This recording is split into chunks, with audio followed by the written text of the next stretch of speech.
Hello and welcome to another episode of the Silver and Black Coffee Hour. My name is Tom Petrini. I'm here with my friends Aaron Blackerby. Aaron, how are you doing? I'm good. We are here. We're doing this actually a little earlier than we were scheduled because we want to be a light in the darkness for Spurs Nation. So And good to man, be is here it with you dark. guys. Man, has it been dark of late. But one bright, shining part for me, at least, is Zach Montana has returned to the show in his full glory. Zach, how you feeling? How you been? I was sick, but I'm back. I've risen from the dead, and they can't keep me Great. down. A little allergy cold. Thought it had me, but it didn't. Spurs thought they had me, but it didn't. I'm still here. So 0 for 2 this week. Life. Well, we're glad to have you back, Zach. We're gonna talk about the difficult week for the Spurs. First, I gotta say, because I always forget, like, subscribe, Yep. comment, tell your friends, tell your enemies. Um, I got a notification from the YouTubes that said that people have watched our videos for a combined 4,000 hours, and I did the math, and that's like 6 months of real time of people sitting and listening to us talking about Spurs basketball, which is crazy, fellas. That's well. Yeah, Small we numbers add up, honestly as haven't. Larry Z said. I mean, we've talked about other stuff, kind of, but Yeah, it's no, it's true. all been Spurs basketball. I mean, we'll see like once the off season hits, like what we'll talk about and do. But yeah, damn, that's incredible. Yeah, thank you guys. Thank you everybody who listens to this show. You're the reason that we were able to go to the Spurs games here in Austin, Texas.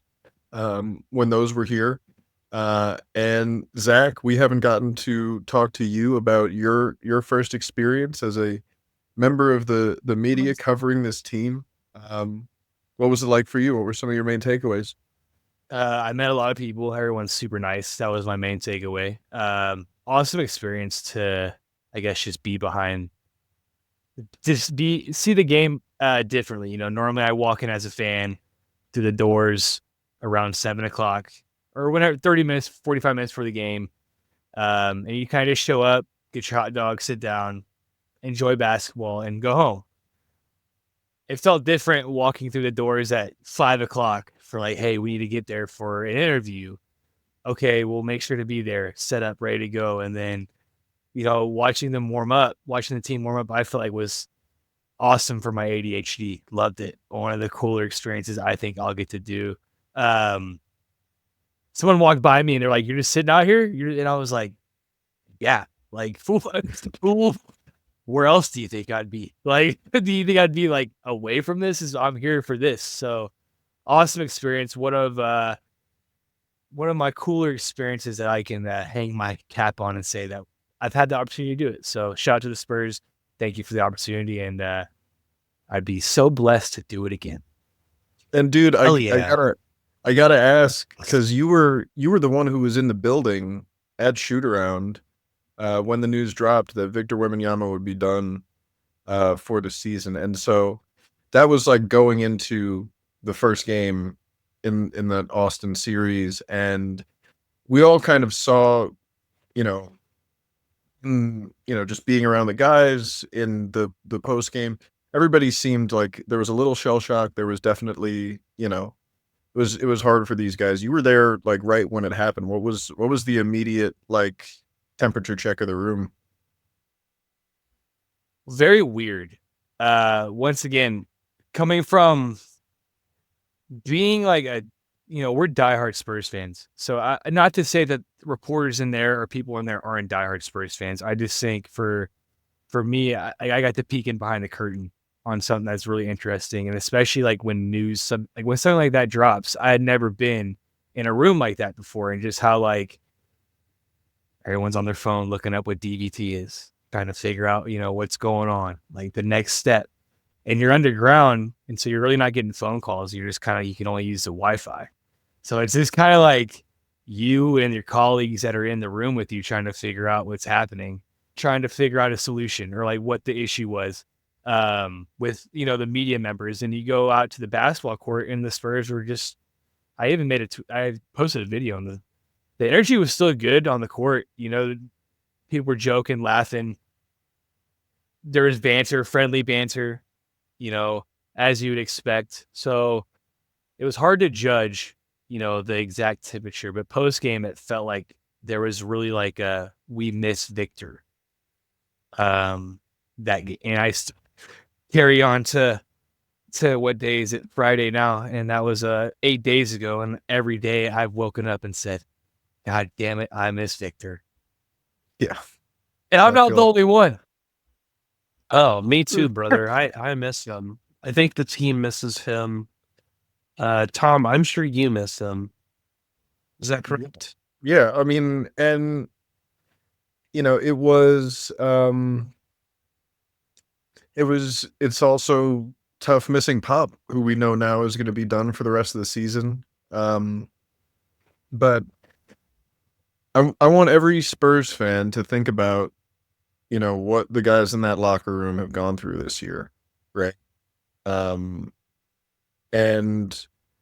as much as we all fell to our knees in the grocery store when we saw the notification that Wemby was done for the season, like, this is their friend, this is their colleague, this is the guy who is carrying the project at work, and they had like a big project coming up, and like, you know, and this is also like they know him and they love him, and it's a shocking thing. It's a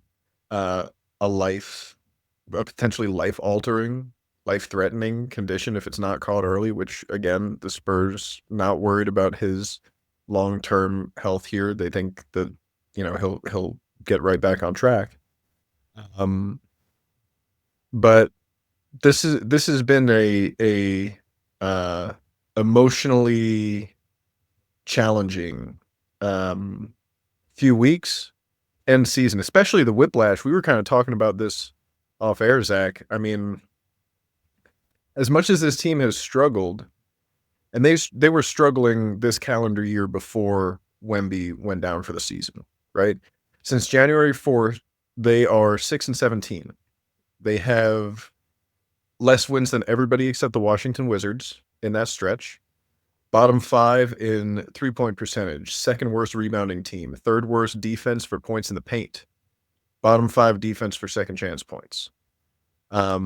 It's been going rough for a while, but again, the Spurs have only been without Wemby for 5 of those games here in the last few. Well, he had missed 1 or 2 before that. He wasn't his greatest, but the team that had Wemby on it for a lot of that stretch was getting killed in the paint. And you know, now we're at a point where it's been tough to see. Getting killed in the paint, Tom, when he's not in the game was like the other thing is like that on off offense on the paint is they're like literally one of the best when he's on the floor, and they were the worst in paint defense when he was off. So just to kind of give those numbers kind of some more context for it. But I think we called it right at the beginning of the year when we were like, well, there's rodeo road trip, but then we also looked at January. And January itself was not a rodeo road trip, but it became very road heavy going into the rodeo road trip on top of the Paris week and then All-Star. They get an Austin week, which is back in town, and they're technically done with the rodeo road trip tomorrow night. And then it's going to be a little more home heavy schedule, but like this is a completely different schedule than I think any other team has in the league already, just with the way that it's been broken up. So yeah, I mean, I hope just like some home cooking will be good for the boys. It's definitely been a rough stretch. Yeah, it's been, and even with the struggles, right? As soon as they got De'Aaron Fox, all 3 of us were like, yeah, meat's back on the menu, dude. Like, go for that last play-in spot. Go get it. It's yours to get. Mm-hmm. And that was like 2 weeks ago, you know? We're on there, yeah. Like this is flipped so fast to now it makes sense to lose the games. And boy, have they gotten off to a decent start in that area if you're looking for silver linings. Oh man. They had us worried there Sunday in New Orleans. They got out to a pretty good start. But man, this was one of the worst shooting performances I've ever seen. Watching this team or any other. Do you guys, are y'all ever like, jumping into the New Orleans game, are y'all ever like superstitious when the ball is not going in? Like you're like, did someone cast a spell on the net? Yeah, a little bit of witchcraft. Is this cursed? A little bit of witchcraft for sure. Like that's really what that second half felt like, where I was like, is the ball ever going to enter into the hoop? Are points going to be put on the board? And the answer was largely no. When In you, this, go ahead, Zach. guys, I don't think you're like stating it enough. They shot 33% from the floor. In an NBA game, yes. 68% from the free throw line. Like they didn't even shoot above 70% at the easy part. The really harrowing part of this one for me is it's a game without Victor Wembanyama. You're hoping to get offense from Chris Paul and De'Aaron Fox and Devin Vassell. And those three guys combined to shoot 5 of 35 from the floor. 14%. That's an insane number. 14% from your three best guys in an NBA game is an insane number to shoot from the floor. The shooting was so bad that I don't think anything else could have mattered. Zion Williamson is a beast. And also this team, if we're talking about crazy mathematicals, this team got out-rebounded by 50%. They had 46 rebounds. They gave up 69 rebounds. They got out-rebounded by 50% in this game. Gave up basically 60 points to the paint.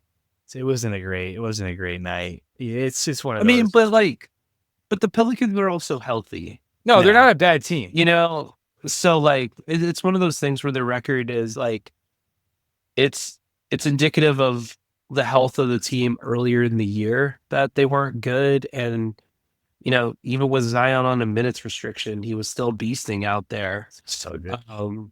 And, you know, like at least like some of the silver lining was like Julian Champagnie was like on fire from 3 in the first half. But the team shot like 51 threes, which has not been the trend as of recent. And what was so strange was like, I mean, I don't think many of the shots were like that good in the first place. And despite them not sinking in the second half, they still held on to the lead for quite some time until it completely fell apart in the fourth quarter. But like, you have the lead. Why are so many threes going up still? You know, in the midst of that, it was a very strange thing. I was hoping that we were going to get one of the wins in New Orleans, and then we go to the second game, and it's basically the same thing. I mean, I don't think we're going to spend too much time on like game recaps. I mean, all of these kind of have the same components of the same problems, out-rebounded. I would say at least within the Pelicans games, we did come out with energy. I thought we were like really trying something. Houston, not so much. But that second game against the Pelicans, let me look at my notes here. Okay. I'm going to give some positives. Jeremy Sohan's defense and energy, I thought was great. I thought him actually being able to body and block Zion a few times, pretty amazing to see. He, you know, earlier in the season when he'd get out physical. So there's that. There's also been a really cool trend of seeing the perimeter guys jumping passing lanes. I don't feel like I've seen them up until this point in the year. So there's some positives that I'm trying to at least show people that like there is some development going on there. So what do you guys got? From those two games, I hope the boys had some good gumbo in New Orleans because, man, This was it looked like they had heavy legs because they were eating some good stuff. Because they got out rebounded, 66 points in the paint from the Pelicans that second game. A lot of downhill, just not great point of attack defense. What I did like what I saw from De'Aaron Fox. De'Aaron Fox played some feisty defense. I do notice that I feel like the Spurs haven't had a point of attack defender at the point guard position that aggressive, but can also, there's a few times he got put in the paint and there were people trying to post him up and it just wasn't working. And you're like, okay, he might be a little lanky, but he can handle his weight down there too. So there are some positives I'm finding. Trying to look long term. Julius Champagnie, can't be mad at him shooting the ball. I think he's one of the better shooters on this team. Being at shoot around, you see that. He wins on all the games that I watched him play. He just is the best shooter on the team. And Keldon's been playing great. So I can't take anything away from what I've seen from Keldon. Keldon's brought a new energy to himself and to the team after Wemby's gone down. It might not be Wemby's spark, but he's trying to bring it, and I gotta tip my cap to that. That's gonna be my guy I talk about a little later too, so I don't want to get too much into it. So I think the second game against the Pelicans, it was like we already knew the formula going into the first one, right? They're gonna get killed in the paint, and they did. Pelicans shot bad. They were like 22% from three. I think they made 7 threes the whole game, and they like dominated. Like that's tough, you know. The Steph Castle short leash thing happened this game, 12 minutes. You know, he wasn't great. He had some mistakes. But He got in foul trouble like really early. There were some un-Stefan Castle like plays I saw on defense with him, and I understand that there's been a lot of consternation about his minutes after that game, but also he didn't play well. If Pop was the coach too, he would have pulled him. Like part I think sometimes people there are two ways to this, right? There can be in development like play through your mistakes, play through that, and that is true. There's also times within that development where it's like your actions have consequences. Like, you know, I think both things are true. And we saw it in Houston though, that like he played, put up some numbers, had some good stuff, seemed like he reset. You know. So yeah, sorry to cut you off, Tom. You have anything else on the New Orleans game? I mean, you mentioned good bounce back game for Steph Castle in the next one. The guy who was kind of bouncing in an upward direction in this one was Devin Vassell, who has needed it. And we're gonna have a Devin Vassell convo later in this show because it's time to have that convo. But you know, he had a solid game in this one, and did a lot of Devin Vassell things well. It was just not nearly enough in a game where you're getting killed in the paint like that. Well, let's move on to Houston. Amen Thompson is apparently a pretty good basketball player. I cannot wait to see the Rockets run some small ball lineups with him at the 5. Because I could just see that in their future of him being a true chaos agent on the court, the way that he plays. That guy is so good, dude. I mean, before we knew that the Spurs had the number 1 pick in that draft, and I was going through my list of guys I would love to have on the Spurs, he was number 2 on my board behind Wemby. I had him above Brandon Miller. I had him above Scoot Henderson. That guy is such a athletic freak. He's got a beautiful mind. He's really smart. He's my God, he's so good. I'm glad I was right. I hate that he's on the Rockets. And while we're talking about the Rockets and things I hate, man, I hate when they win basketball games. I hate especially when they win basketball games against the Spurs. I hate even more when the game is non-competitive from the opening tip. I loathe that. It makes me feel bad inside. I don't like it. I agree with you. I think Zach, you feel pretty similarly when it comes to your Rocket ire. You know, I'd rather. I hate losing to the Rockets more than I like winning any basketball game. Simple, hands down. Just don't like them. Just don't like it. Unless it's like You know, a I championship. gotta- Unless it's a championship. If it like regular season losses, that's the worst loss of the season. It's like I hate. I gotta shout out my my Rockets friends for us just deciding not to text each other during that game at all. That was There was kind of no need for shit talking. There was no need for I wish I could say the same you know thing. anything. Fucking Yeah, I mean, assholes. you know, but so I really appreciate my friends for just like, yeah, we're all watching the game, but no, there's no need. Like this game was over before it started. It was, I'd say that was kind of the most lax effort from it. And you know, I came away from that game wondering, like, how bad is De'Aaron Fox's finger hurting him? But also, he's got Eamon Thompson guarding him. He's got Dylan Brooks guarding him. There's just always someone in the way, like guarding him. And there is no one on this team from a shooting perspective that is giving any gravity to anything. I will, once again, as I'm looking for positives in this, we're going to be undersized the rest of the year. That's just facts. And there's this really, you know, interesting defense that the Lakers played on Nikola Jokic the other day in the Lakers Nuggets game.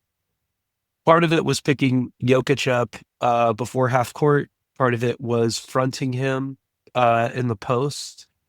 And we did this a couple times in the second quarter, and I don't know why we went away from it. Whether it was just like too much energy being expended on that side or what.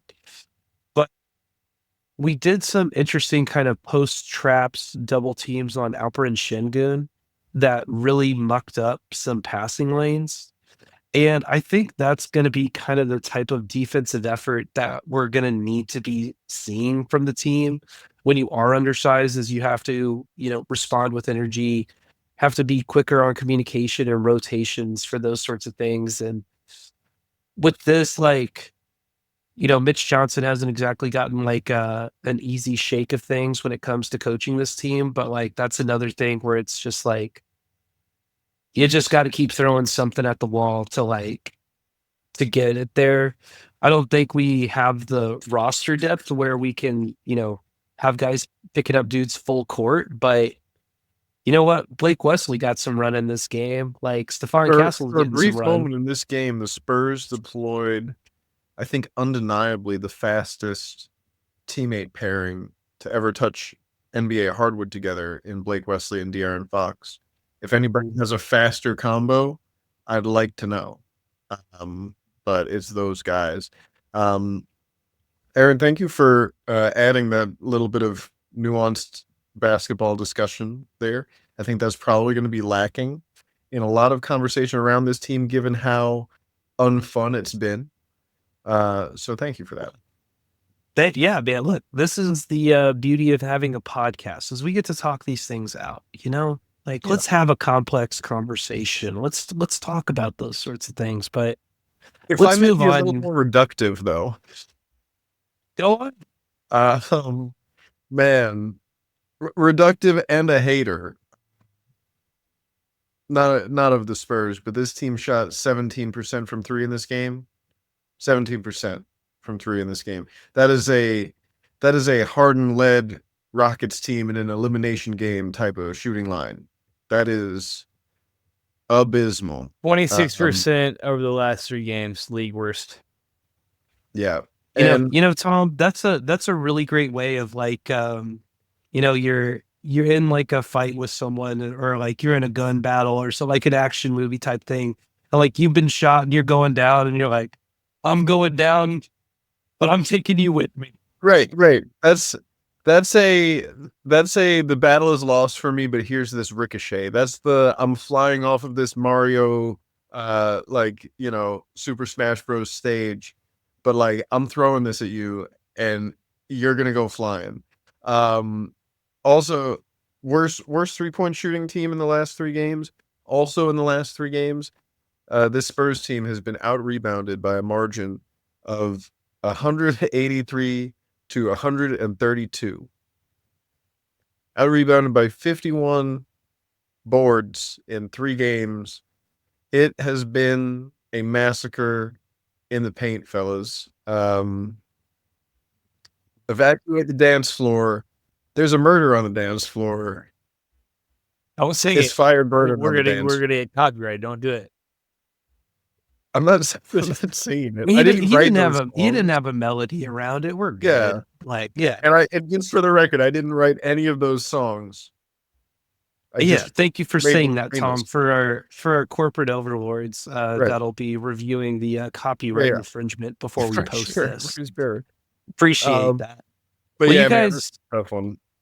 Well, you guys ready to at least get into some high praise? Y'all have some interesting ones here. Sure, yeah. Let's do high praise. Let's go to high praise. Welcome to High Praise in this part of the show. Once again, we are trying to be the light in the darkness of this time. We are still looking for positives with this team. And Zach, I have the same high praise as you, but I feel like yours is more researched at this point. So I'm going to let you kick us off. Who's your high praise for this time? Well, it's Keldon Johnson. I think he's been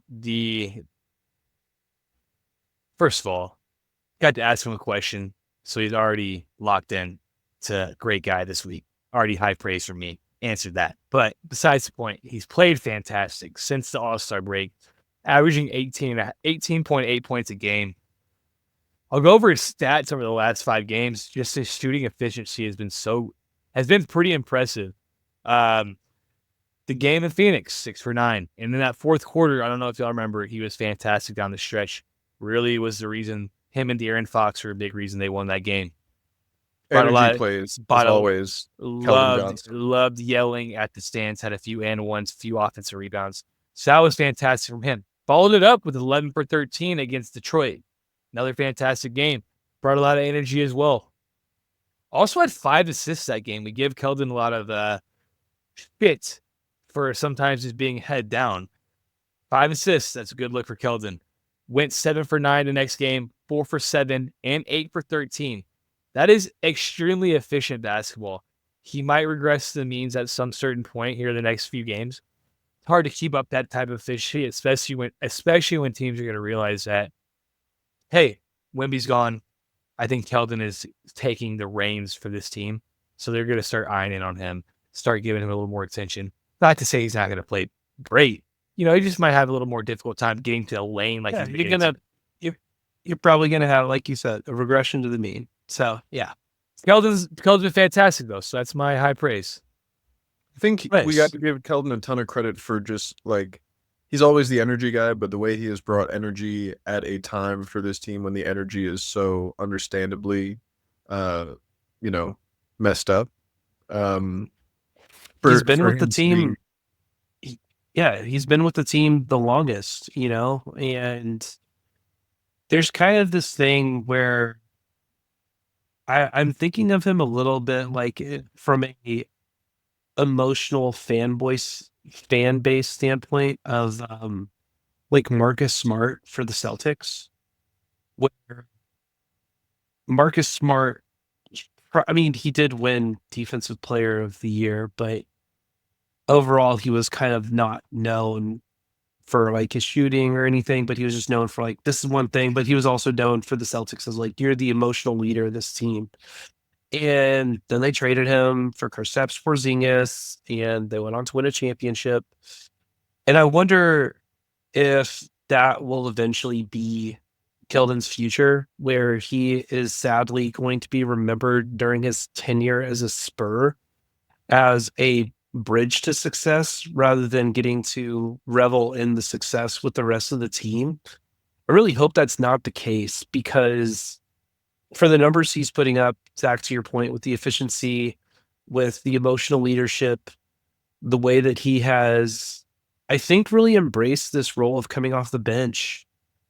Um, I would like to see him continue with the team. I think there's kind of, at least if we were asking questions about the roster as of today, like I feel like Keldon Johnson is like passing grade. Like he's done well there. So I was going to say Keldon Johnson as well. So that's kind of my piece on him.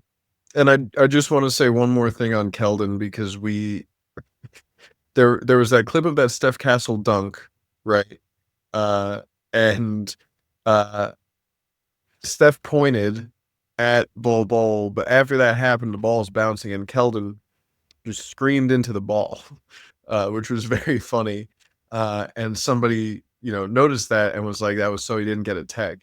And I wanted to ask him about it. And so we did after the last game, and here's what he said on that. Keldon, you've been fantastic the last 2 nights. Do you enjoy? I've seen a lot of motion out of you the last 2 nights as well. Do you enjoy scoring the ball more, or do you like screaming to the crowd a little more? I mean, I just, I enjoy being myself. And my teammates, they always hyping me up, be yelling and screaming, things like that. And that's just me, go out there, I get to be in my happy place, be at peace, and go out there, have fun, scream, yell, and play the game that I love. Speaking of screaming and yelling, some eagle-eyed fans noticed in the last game there was that dunk that Castle had, and it looked like you were screaming at the ball. That move to avoid a tech, or were you saying something to the ball in particular there? I honestly don't even remember. I be so in the moment in the game. I do whatever come to mind. I couldn't even tell you what I said, but I was definitely hyped up. It was definitely impressive. Steph is special. Well, Tom, who is your high praise for? You have a pretty interesting one here. Oh man, Bismack Biyombo, dude. Like, this Spurs got a guy up off the couch, basically, who is an NBA veteran and just like plug and play can get you a double-double on some nights on a team that is, really struggling with center depth. He is a dirty worker, he sets the hard screens, he boxes out, he gets boards. He makes the play that needs to happen. And he is a good soldier in an uphill battle. So mad respect to Bismack Biyombo. He had been on a couple 10 days, and he is now reportedly signed for the rest of the season to continue playing center for the Spurs. He's been starting. It's obviously like, yeah, it would have been nice to have Victor Wembanyama starting center for all of these games. We got to have someone. Right. This was a guy who, like, I don't know how much more of a role he would have had on the team if Victor had gotten healthy, but he's stepped up into this role and like been another one of these elder statesman type of guys. Already has chemistry with Fox and Chris Paul. I think the three of them working together is really interesting to watch.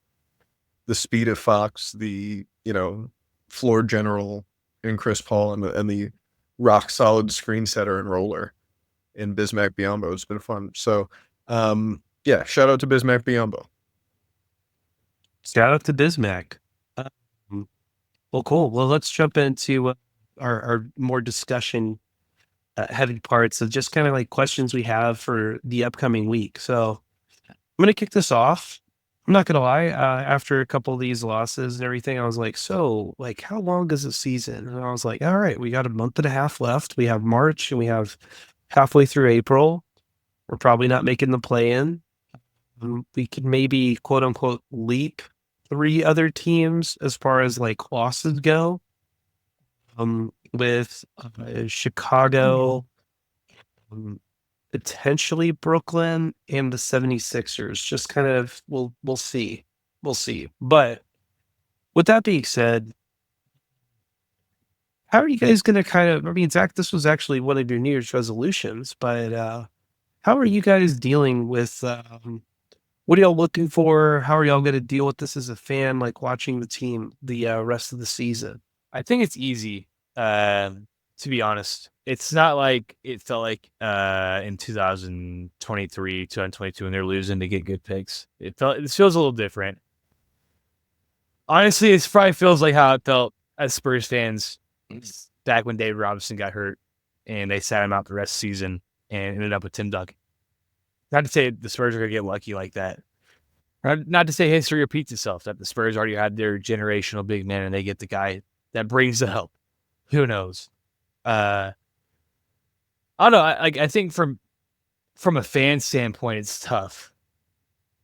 It's from a season ticket owner standpoint, it's tough. It's like, man, I going to the games with De'Aaron Fox and Wemby never happened this season. And like we were so stoked. We're just as fans in general, but it's a weird balance where you're like, you want to see the guys improve, but what I say, at what point do you get to the point where it's like, hey, we get the point? Like it's time to just like understand the bigger picture. And shout out to you, Zach, for going full Montana. That is such a Zach one. Montana-ism. Hey, I'm just saying, like, at what point do you get to the season? You're like, all right, There you go. Yeah. what's the point? Tom, how are you? How are you thinking on the rest of this season? So I actually, when I was at Ken's, I remember writing a story along these lines. It was like a, survival guide, basically. Like, post DeJounte trade, like this team's not going to win in a lot of games. How are you going to survive this season, right? And I think there's a couple elements. One of them, I think I literally told people to touch grass, like in a kind and respectful way, and I mean that seriously. Nature's beautiful. It's about to be warm out in Texas. Right. We got like 30 weeks in a row of NASCAR racing, including COTA. I'm gonna be turned up at turn 1. I want to see the, but like do stuff that brings you joy outside of the game. But when you're watching the games, because if you're watching this podcast, you're watching the games, right? Because you're a Spurs fan, you like this team, you like this community of Spurs fans, right? And especially when things aren't going so great, the community can, get like a little, not fun, right? But like there will always be signs of development to look for. It's like when Mr. Rogers says, like when bad stuff happens, look for the helpers, right? Who's helping? Who's on this team? Who's helping? Who's growing? Who is showing a potential view of the future? Because Victor Wembanyama, even when he gets back healthy, he's not going to play 48 minutes a game, right? He's not going to play 82 games a season, right? You're going to need to figure that out as a team. So who's contributing to that?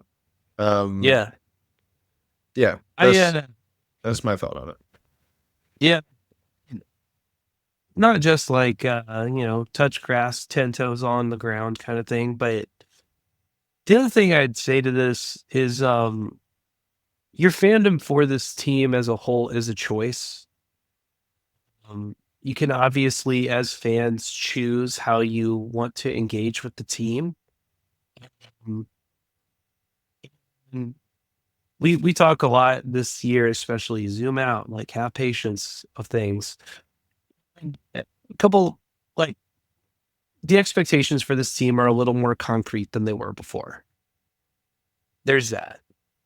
We can all choose how to deal with that appropriately. If you want to start looking up draft picks, like great. If you want to get on Tankathon and run some spins, great. If you do want to go online and be upset about it, that's fine too. Like find your catharsis, like whatever. Me personally, I'm in the same boat where I'm looking for development. I'm looking for things I haven't seen before. I'm looking for rotations.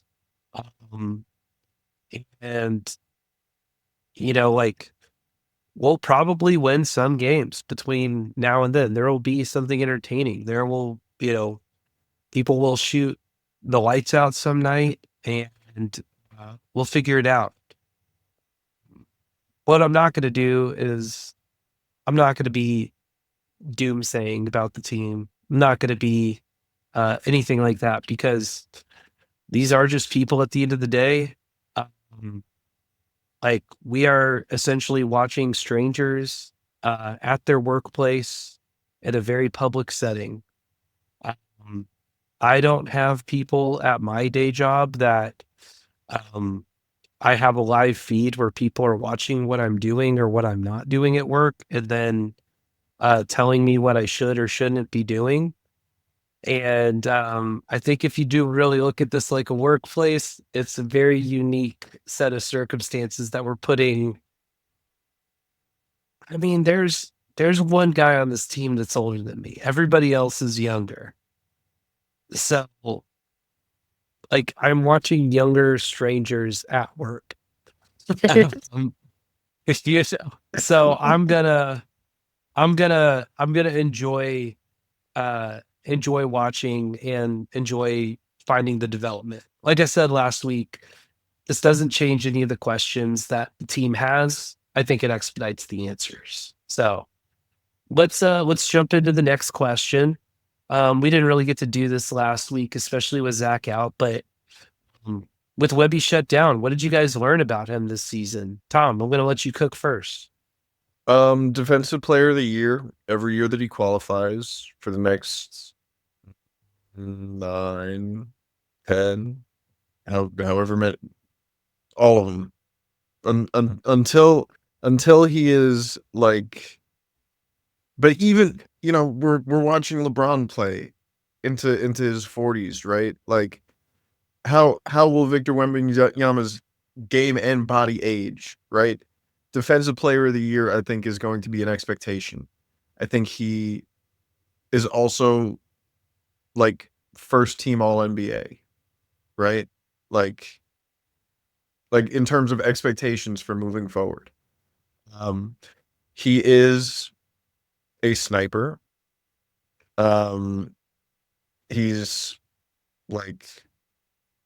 learning the game, and I think when he's physically right, he's like a one of one talent, right? So yeah, he's a remarkable player, man. It's such a wonderful thing to get to watch him play at all.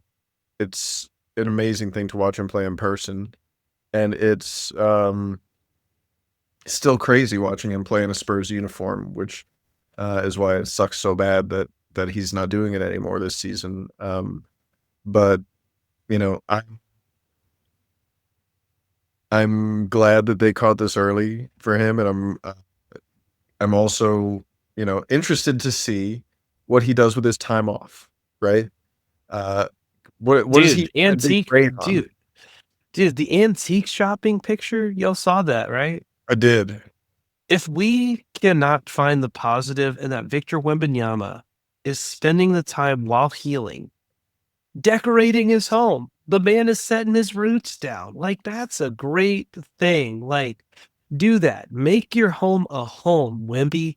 Like, go out with those old ladies in San Antonio, find some great antiques, come up to Green. There's a bunch of good stuff up there. We have some good antique store. I'd say more it's vintage here in Austin. But to that point though, of something I learned about him is, once again, like, just don't take for granted greatness when it's there. I think one of the things when I first saw Webby get drafted, like that we were going to draft him, I was like, oh no, like what if he gets hurt? And I was talking to some friends who are not Spurs fans, and they're like, dude, just enjoy it. And so I have really enjoyed watching him the last 2 seasons. Tom, to your point, like, I mean, we found out that the man can shoot threes at an incredible clip that is like similar to percentages of Steph Curry, and the man still doesn't have a go-to move. and he was clearly sick, whether it was the DVT or something else through January. Just by stepping on the court, he was able to put up like 27 and 9. Like, I don't know. I still think like watch out league for him once he gets back out there. What do you got, Zach? I don't know what's bigger, the hole on the defense or the hole in my heart without him being on the court, you know? That's how I feel. I miss my young son out there cooking. It's different. And not to like discredit Spurs are still the Spurs. I love watching we could pick up 5 Joe Schmoes on the street and have them in Spurs uniforms at the Frost Bank Center and put it on FanDuel Network, and I'll probably watch it. Because if you're repping my team, repping my city, I'm locked in, and that's really what I miss most is Wemby loves like rocking with Spurs. So yeah, I mean, I think my short answer is that I think we miss him in a lot of other ways on the court, but you know, if this somehow gets Wemby rests up, my guy, we'll be waiting for you. You need a break, much deserved break. You've been playing basketball at a high rate for like 2 straight years. Just chill out, man. It's all good. So I got a question, and I don't mean to sound accusatory when I ask it, but one thing that I want answered for the rest of the year is where my dogs at? And I want to be specific about the kind of dogs because I have 2 of them, and they're different. And we can throw a picture on the screen here of Dottie and Guppy. And Dottie is like middle linebacker, captain of the football team. She knows 10 commands. She's got good recall. She's very polite. She's 70 pounds of muscle. She sets good screens and like good point of attack defender on a basketball court. Like I could play 2-on-2 with Dottie, right? And then there's Guppy, who like he's built for cuddling, and he's not the smartest. He's pretty sweet. He's always chewing on stuff that he's not supposed to, from the walls to the chairs to other dogs' excrement. He's not this, you know.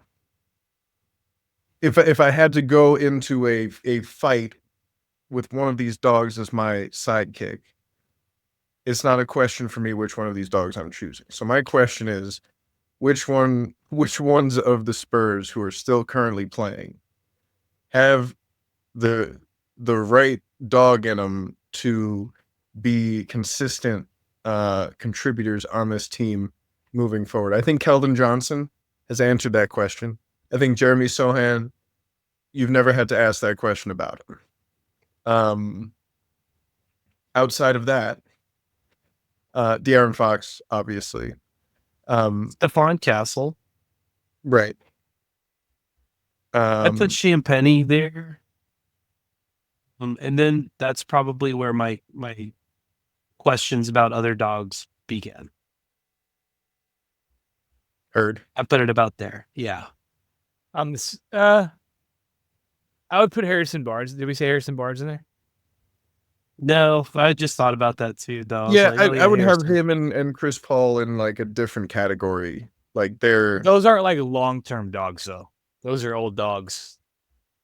right. They're definitely old grizzle, dogs. though. Old grizzle. Yeah, definitely dog. Okay. I'm They're gonna old give it the- dogs. They're definitely dogs, bro. I'm going to say boat as you. With the same boat. But and I guess so. From there, we've got to talk about Devin Vassell, right, and his role moving forward on the team. Obviously, he's having a rough stretch, right? Tom, he's having a rough year. He's having a rough the- stretch and a rough year. Yeah. The last I checked, man, this is like his second worst shooting year from 3. His worst was his rookie season. He's had more single-digit scoring outings in this month than he had all year combined. Yeah, I mean, And that's coming off an it's rough. injury with minute restrictions at the beginning of the season. So you got those, like, there's Yeah. context with those too. Like that, those are off the bench 20 minutes, For sure. But still, I mean, there's a lot of things with Devin Vassell where his role has changed a lot. On top of not getting time in the off season to be able to work on his game because of his injury, and then cleaning up the injury afterwards. And like it's like the other night, I'm trying to remember which game it was, but like he hit a three and the camera zoomed in on him as he was like going back, and it was going to commercial break, and you could just see him like go like kind of like a finally, like something dropped. And it seems something that like his role is not like he understands his role mentally, but to actually get to that production is something that has been really tough for him. There was a game, the New Orleans game. I think it was the Tuesday game, and there was a fast break. Chris Paul was De'Aaron Fox bringing the ball up the court. Gave him a good pass transition. You could hear him in the background. You're like, shoot it. Like, the team is actively trying to get him going. Even in that first half, in the first quarter of the first New Orleans game, Mitch Johnson made a point to get Devin Vassell to try to get going. And it's still like, man, we're still trying to get this, trying to find a little rhythm. And you hit the nail on the head. He didn't get an off season. That's difficult. That's when players get better. You don't get better during the game, during the season. Well, no off season too, but also like his role in this team has just changed like 3 times this season at least, where coming back from an injury, to your point, Zach, minutes restriction, coming off the bench, looked pretty solid to decent, I'd say there. Moves back into the starting lineup. Hey, like your second scorer to Victor Wembanyama. You trade for De'Aaron Fox. Hey, your third scorer. When he gets hurt, hey, we need you back to be like second and number 2 again. That's a lot of hoops. Like, I think one of the things that we talk about with like Keldon Johnson, like why he's succeeding, is because like he's spent now essentially a season and a half the same role. He knows what to do within that role. There is a continuity with that role. Devin Vassell has not had that. Last year, yeah, what was his role last year? I don't want to interrupt you, because if you look at his role last year, it's way different than it is this year. I think that's what helped you get into rhythm last year. Well, I think last year his role at the beginning was to be like primary scorer, was to be like the number 1 scorer, essentially. Wemby's ascension, but I think that still fit within that. Something happened between Foot getting hurt, bunch of different people coming in. I don't know. It is a head thing. In the month of February, 12 games for Devin Vassell. He's averaging 13 points. He's shooting 39% from the floor, 26% from 3, on almost 6 attempts per game from deep. 12 games, 3 wins for the Spurs. There have been 2 games where he shot 50% or better from the floor, and there have been 4 games where he hit more than 1 3. This has been tough sledding. Like, this has been rough, and I feel for Dev. I know that he hates this more than anybody in the whole wide world. I know that this has got to be driving him nuts. And I don't know, man. I believe in him to turn this around. This has been a really difficult season that we've talked about it, but like I think that I know that Devin Vassell is a better player than what we've seen from him in this month, right? I think that consistency is the other thing, right? Because, Keldon Johnson is hot right now. He's been great. But there have been other stretches in that 2-year stretch where he was getting in that consistent role where he was not consistent, right? And if you'd asked me at those points, it's like, yeah, Devin Vassell is bringing more value because that's like a snapshot in time, right? So I think that with Victor out, it's time for everybody else to figure out, like, what are you without Victor?